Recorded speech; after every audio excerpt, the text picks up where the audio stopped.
You guys traded up a ton in your drafts. Traded up more than you traded down. Traded up for Leonard Floyd. Traded down twice and took Cody Whitehair. Traded down in the year where you took Shaheen and Tariq Cohen. Traded up to take Eddie Jackson. Traded up to take Anthony Miller. Traded up to take David Montgomery. What was the philosophy in the building on draft day trades? Pretty simple as far as when you have passion and conviction on a guy, go get him. You know, that's the easiest way I can explain it. Gotcha. Obviously, it's really important to have a lot of draft picks. And I think in our 7 years there, we had the fewest of the 32 teams. Yep. Not ideal, you know, and it's, if you look back at it, I don't think we would ever have started out with the envision that in the next 7 years, if we're here for 7 years, we're going to have the fewest amount of draft picks. So it's it is, I'll just say it. It kind of contradicts itself because you want to build through the draft. You want to have as many swings as you can. You know, if you're hitting 60, 70% of your picks, you're doing a great job. So obviously volume means everything, especially to me. And I'll say this all day. First 5 rounds, there's always guys on the board that, you know, we or I had conviction on. You know, obviously as it gets later, those having volume when it comes to 6th and 7th round picks, you know, obviously not a big deal, but, you know, especially in the top 4 or 5 rounds, you know, and then you juxtapose that against the idea of when you're passionate about somebody, go get them. And I think our history in New Orleans, I think that's kind of where, you know, we worked together and we felt when we were very convicted as an organization and passionate about players, it tended to work out. Versus waiting and okay, this is a clump of 3 or 4 guys, and let's just, you know, we'll take the one that's there when it gets to our pick. And sometimes they're all there, but sometimes only one of them's there, and it's not the one that you wanted the most. And so, when you have conviction, go up and get it. That's the easiest way to explain it. Is that a mistake though? Because you say they are contradictory. Is it like if you could do it again, if for the next 7 years you were running a team, would you have conviction and go up and get your guys, or would you prioritize ranking your board, staying true to your board, and trading down to the lowest possible spot to get one of those guys in that group, because then it would maximize the number of darts you could throw at the dartboard? Yeah, looking back at it and going forward, I'm a heavy believer in volume of picks. Staying patient and letting it come to you, to me, I think is the most fruitful strategy. Yeah. It's easy to sit here and say that because when you're sitting there and you really like someone and it's 15 picks away, to have the patience is extremely challenging. And you think, and this is the funny thing that you have to learn with experience, especially young. Like, you think all 31 teams want your guy. Like, yeah, you know, you're sitting in the 3rd round, it's 10 picks away. Maybe there's 2 guys in your circle you really, really like, and you automatically assume the other 31 teams all want those 2 guys too. And 9 times out of 10, that's not the case, and they're going to be there. Yeah. If I was going forward and doing something similar, to me, it would be get as many picks in the top 5 rounds as you can.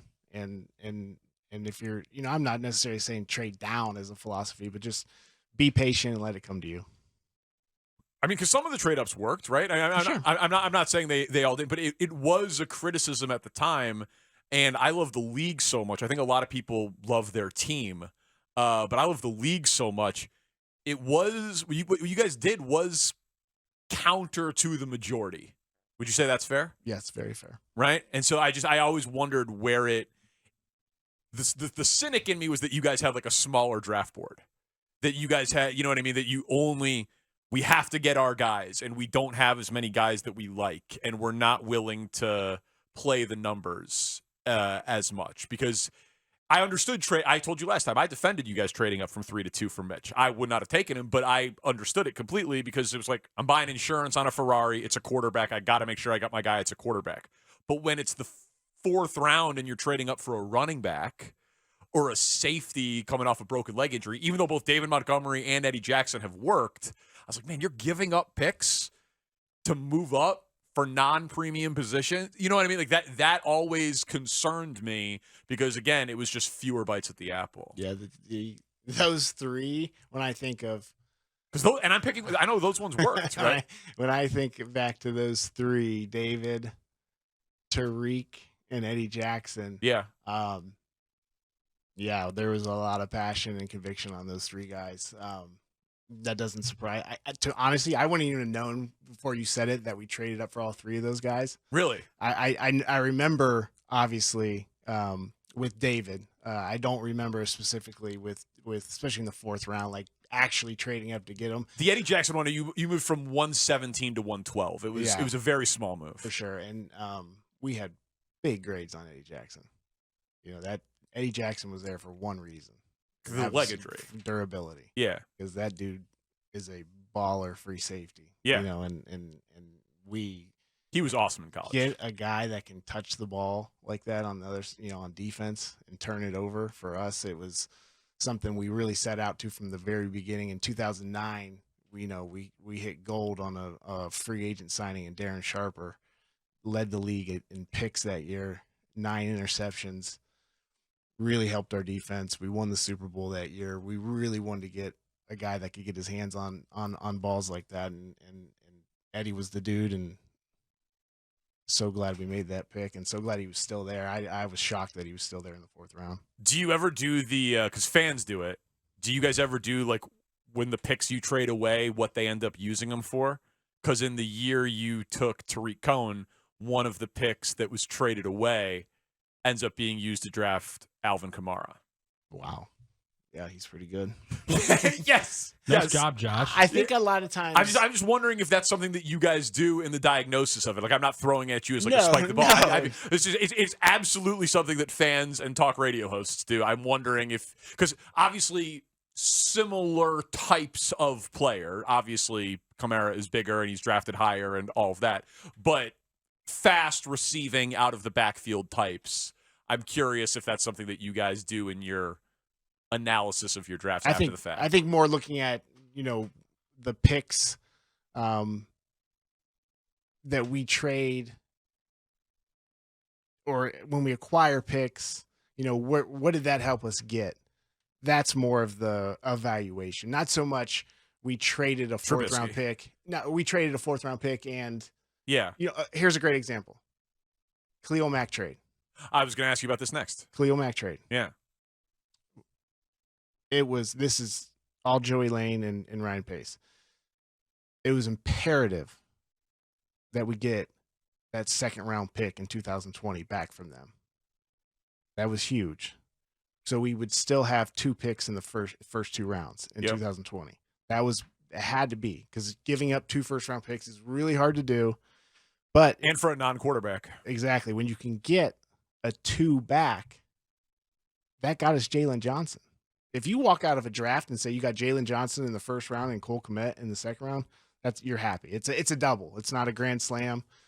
It's a double, and you're happy with it. So there's where the evaluation is. Where are these picks that we're acquiring? What is it helping us do? Not so much we gave up a 7th and they used it to take somebody. I understand. That makes sense. Yeah. Were you when you guys did the Khalil Mack trade, it at the time was the most draft capital ever given up for a defensive player, and he signs the biggest contract ever for a defensive player.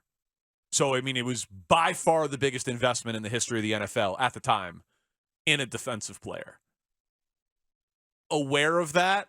I mean, obviously, because you're only trading for him if you could sign him, so I would imagine you'd have to be. For sure. And I know that you're doing it because you have a quarterback that you believe in on a rookie contract, so you feel like you can afford it. But I feel like those trades, for the most part, Jamal Adams, Jalen Ramsey, like the multiple first-round picks for the defensive player who you then have to pay, they don't happen very often in the NFL anymore because it feels like that price is too high for anybody who's not a quarterback. It's obviously extremely steep because when you're talking about the percentage of cap the player is going to take up. Yeah. The amount of cash you have to pay them. Those are all huge factors. Plus, obviously, losing the capital. Can you still build a competitive roster? And that was the foundation and the outline.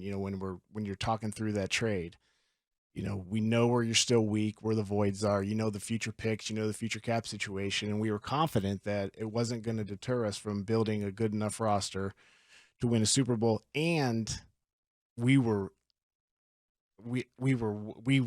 there was so much conviction in the building. We were one player away from having a special defense. And you were right. We had so much depth on the defense. The one spot we needed is somebody opposite of Leonard. Obviously, we didn't envision it being Khalil Mack. We just needed a guy who could consistently disrupt the game opposite of Leonard, and we'd be cooking with fire on defense, especially with the defensive coordinator we had. Yeah, and you were right. I mean, that 2018 defense was the best in the league. And it's 36 takeaways. Yeah, and it's obviously 2018 Khalil.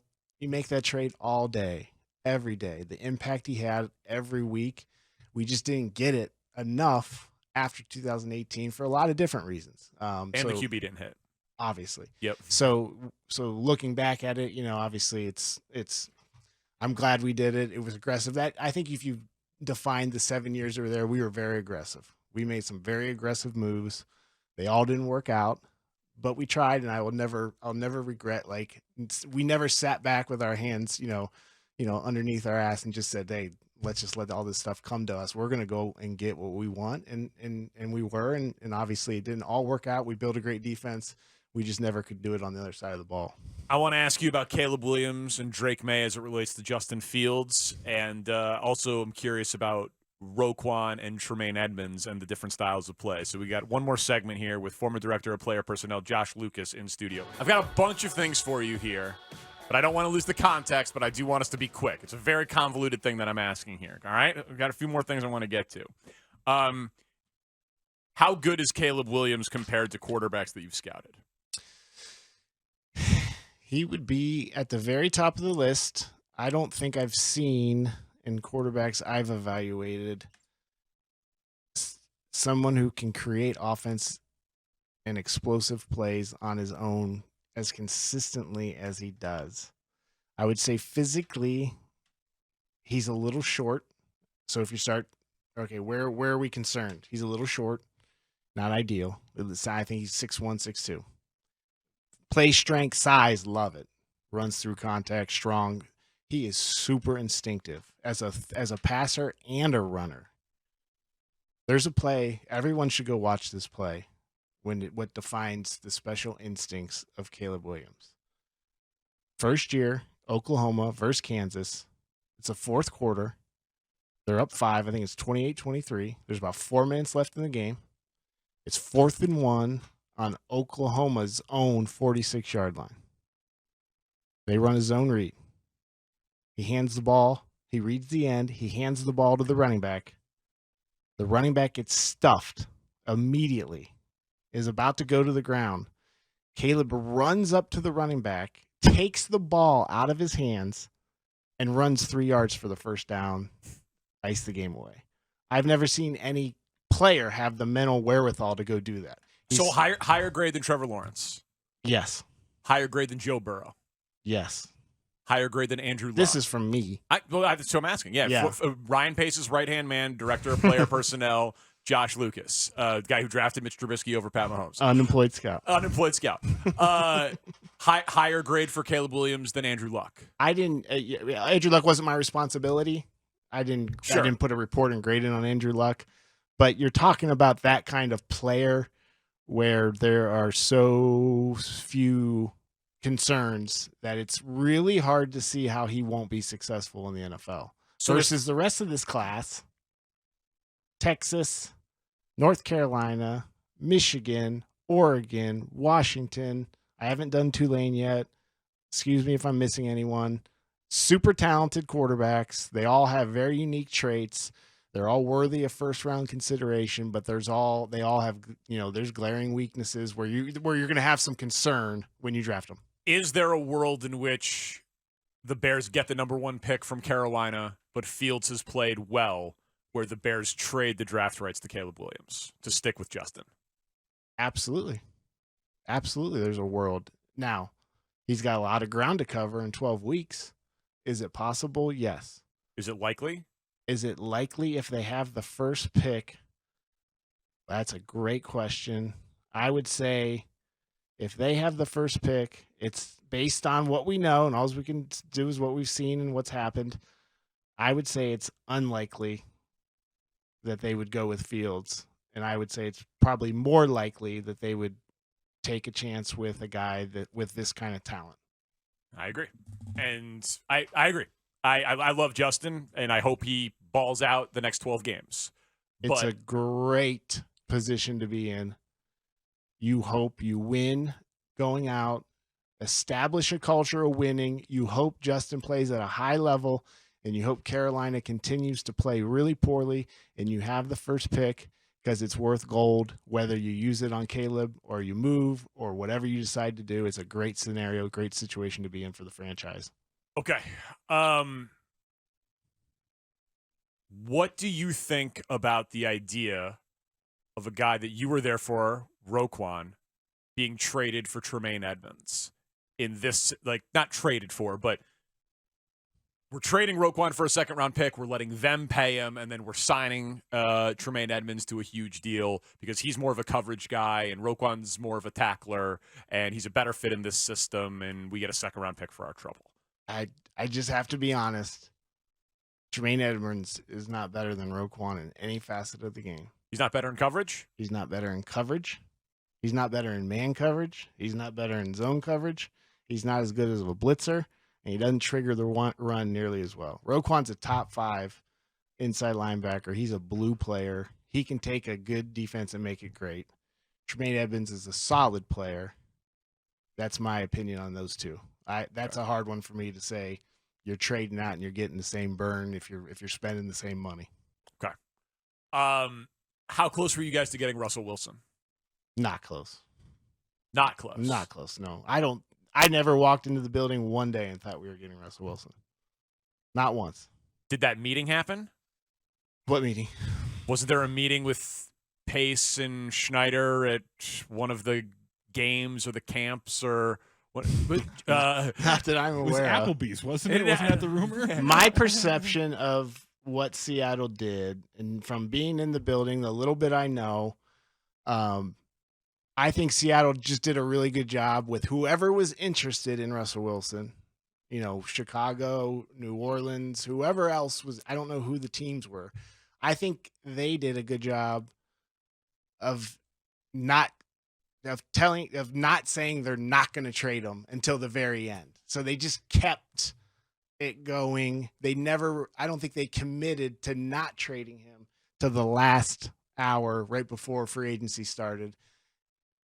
But as far as how serious the talks got during that time, I unless there's something I don't know, which very well may be the case when you're talking about trading for a Hall of Fame quarterback, the personnel director is not going to be involved a lot. Like, am I going to go in there and say, I don't think he's very good, Ryan? Like, right. He's a Hall of Fame player. Like, he was amazing in Seattle. Like, it wouldn't have mattered what I said. Unless there's something I don't know, I don't know of any meetings, and it never got close. All right. Who's the best player you ever scouted? Ooh, good question. Like, not that you drafted, but in college, the best player, most dominant, is going to be a great NFL player, and Ndamukong Suh. Probably the easiest, like, oh my God. And he's big and he's long. He's tough. Like, there's no red flags. And the tape was incredible. There's a game against Texas. Just throwing people out of the way. Man, it looked like he was playing against high school kids. It really did. And I was actually shocked he wasn't even more dominant as a pro. Obviously a great pro, played forever. I thought he'd be even more dominant. Okay. Interesting. Did you have an opinion on the Bears, Jalen Carter versus Darnell Wright? What they did there? I know it's not your thing, but it was a huge issue here. 10 out of 10, you're taking the 3 technique when you're just talking tape. Yeah. You're taking the 3 technique all day. If you get a disruptive dominant 3 technique, you're in. You already got an average defense already. If you got a man playing 3 technique. I don't know the significance and the seriousness of what the character makeup of Jalen Carter was, and I will always defend an organization saying we don't want that in our locker room, because I've seen what one bad apple can do to a locker room. So I would always. I'm not going to get into that. All right, fine. I had to try, guys. I had to try. It's end of the hour. And look, we just saw what. I don't think Chase Claypool's the worst character in the world, but just that kind of disruption, what it can do. So when you invest a top 10 pick in a guy that could potentially bring dysfunction and disruption, I totally get taking a guy like that off the board. When you're passionate and convicted on another player, that's a huge need and a major position as well. You up for chapter 3 sometime? Anytime. All right. Former director of player personnel, especially if we bring you Renali's, right? Yes. How about that hot honey soap risotto? Wow. Right? Yes. Have you ever seen chicken fingers that big? No. More tenders than fingers, I'm not really sure. But the ravioli, the Danny Parkins special, Renali's West Loop, it's your spot for all events at the United Center. They got the free shuttle. They could not make it easier. Go have a great time. Have the Danny Parkins special. Go out to Renali's. We'll do a Bears report with Mark Grody. Josh, thank you, sir. Thank you. Mark Grody in studio next on The Score. The Score is Chicago sports. Chicago sports is The Score. Thanks for keeping us the #1 and most listened to sports station in Chicago. Listen on your radio, laptop, mobile device through the Odyssey app, AUDACY, or tell your smart speaker